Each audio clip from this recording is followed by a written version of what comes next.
Billion dollar का नुकसान होने की खबर है।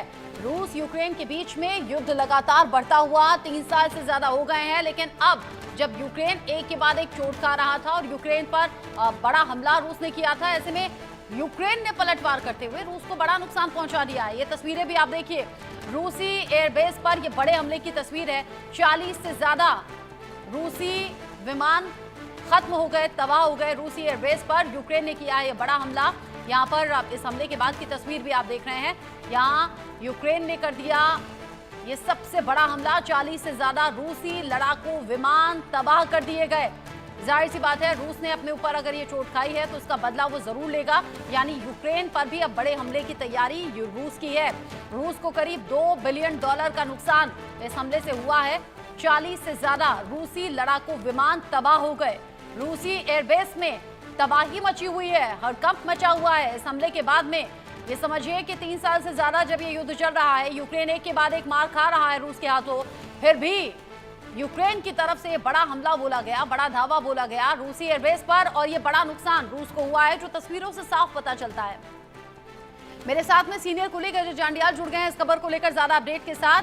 अजय, यूक्रेन एक के बाद एक चोट जरूर खा रहा है, लेकिन रूस को तो ये बड़ी चोट पहुंचा दी। देखिए, बिल्कुल जिस तरह से रचना ये हुआ है वो अपने आप में बताता है कि यूक्रेन ने जब बड़ा हमला जो है वो रूस पर बोला है, और जो तस्वीरें बता रही हैं खासतौर पे एयरबेस को हिट करके वहां पर फाइटर प्लेन्स को नुकसान पहुंचाना, कई इमारतों को नुकसान पहुंचाना, कई दफ्तरों को नुकसान पहुंचाना, ये अपने आप में बताता है कि ये कहीं ना कहीं जो चर्चा इस चीज को लेकर थी कि यूक्रेन और रशिया के बीच में चीजें बेहतर होंगी या फिर सुलह हो सकती है, सीजफायर हो सकता है, वो अब ये कहा जाए कि कहीं ना कहीं लगभग अब जो है वो रास्ते अब जो है कहीं ना कहीं बंद हो गए हैं।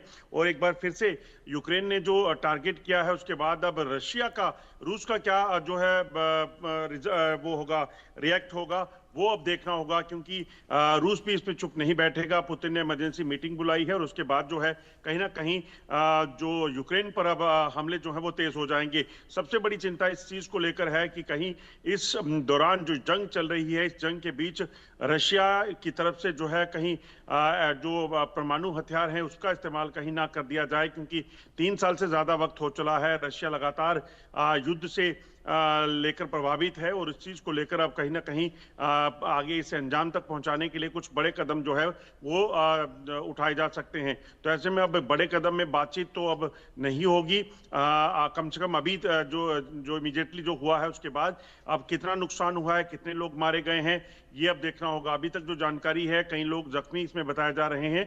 मौत का आंकड़ा अभी तक शेयर नहीं किया गया है, मगर जिस तरह से इमारतें धू धू कर जल रही हैं, जिस तरीके से फाइटर जेट जो है वो जल रहे हैं, वो अपने आप में बताता है कि काफी नुकसान जो है इसमें रूस को उठाना पड़ा है। हालांकि कई अलग अलग तस्वीरें हैं जो अब सोशल मीडिया पर सामने आने लगी हैं और बड़े नुकसान का यहाँ पर दावा है। 2 बिलियन डॉलर का नुकसान जो बताया जा रहा है रूस ने अभी इस हमले में झेला है। आपने बताया कि एयरबेस के साथ साथ इमारतों को, दफ्तरों को भी निशाना बनाया गया है। ये क्या कमर्शियल इमारतें हैं, क्या रिहायशी इलाकों वाली इमारतें हैं, किस तरह की इमारतें हैं?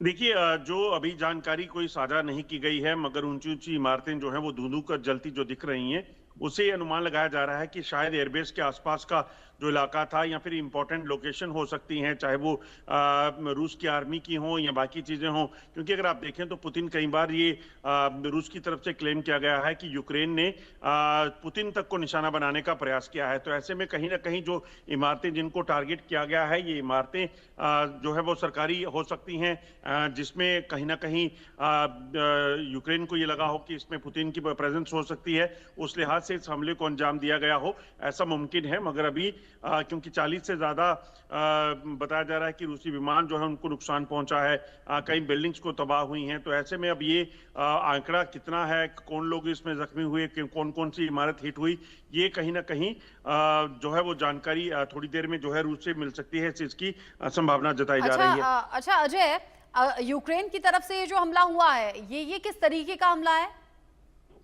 देखिए, जो जानकारी मिल रही है उसके मुताबिक ये भी एक ड्रोन हमला था और इन ड्रोन के जरिए जो है टारगेट किया गया है, एक हवाई पट्टी जो है उसको टारगेट किया गया, जहां पे लड़ाकू विमान तैनात थे उनको टारगेट किया गया है मल्टीपल लोकेशंस पर, और उसके साथ साथ जो इमारतें थी उसको जो है वो टारगेट किया गया है। अच्छा, और ये तस्वीर भी कुछ क्लोज पिक्चर्स सामने आ रही हैं। आपने एयरबेस का जिक्र किया। अभी हालांकि हम दूसरी तस्वीरें दिखा रहे हैं जिसमें बड़ा धमाका है, बड़ा धुआं है।